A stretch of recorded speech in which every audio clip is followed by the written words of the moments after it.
game of the year. Georgia and Alabama. Man. Didn't look it to start. No. Absolute boat race. Absolute boat race. I mean, it couldn't have started any better for Kalen DeBoer in his huge coming out party for Alabama against Georgia.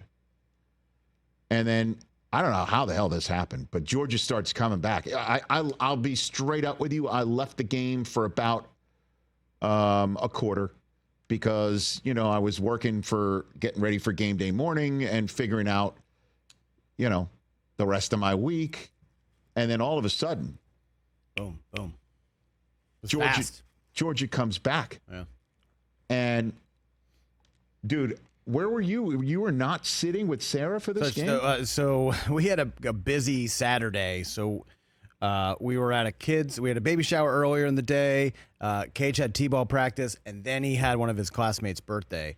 And so I went to the baseball, and then I went over to the birthday party, and basically we just kind of tag teamed. And Sarah was like, "Okay, I'm going home to watch the game," and then I stayed with Cage, kind of for the rest of the party up until halftime, basically.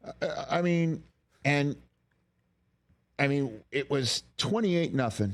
Yeah, fast. And then we all know how Georgia came back, but then the Carson Beck Dylan Bell 67-yarder after they got the ball back with 2 and change to go was just unbelievable that they took the lead. Yep. They took the lead, and Jalen Milroe, who looks terrific.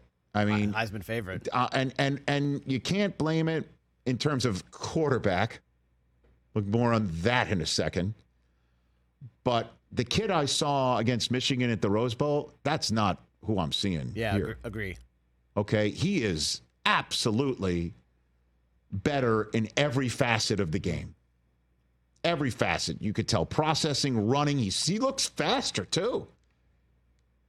And, but Georgia coming back, not giving up, taking the lead, only to have us wondering, how is Jalen Milroe going to respond?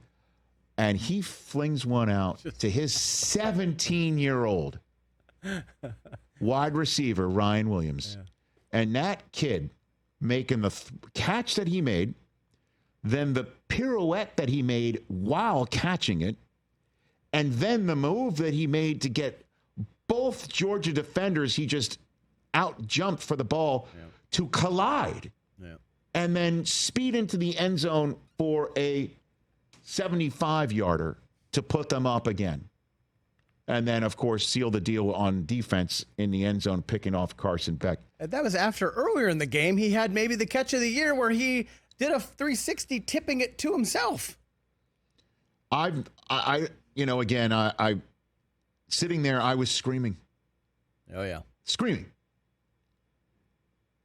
What was happening?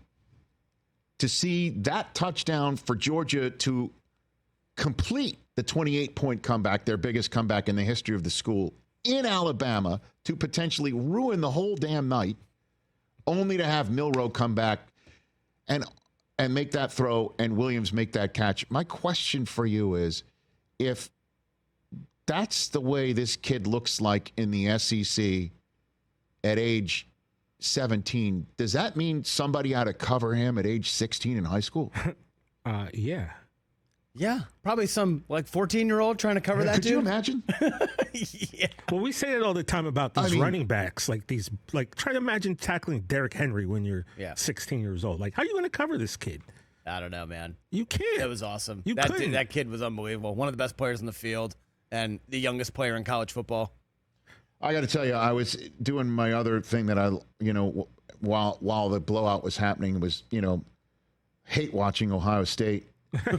And Michigan State made some mistakes, and when you thought maybe this could be the night where Michigan State could surprise Ohio State, this kid Jeremiah Smith, do you see him on Ohio State? Their new young kid wide receiver also. Yeah, right. He made a one-handed grab that was also made me scream something out, in a different way. He is so amazing. Every Buckeye honk that I know saying he's the best one yet. Which is insane when you look at the list of wide receivers who have come out of Ohio State recently. Dude, look at the one-handed grab he made. And you could sit here and the ball didn't move in his hand. It wasn't one of those one-handed grab, and then he immediately had to put his second hand on it. Oh. Yeah. It's unreal. It's unreal. Yeah, I'll tweet it out right now. It's disgusting. Honestly, so many talented kids at this level, and they're babies. Catch the Rich Eisen Show every single day on the Roku Channel, 12 to 3 Eastern, for free.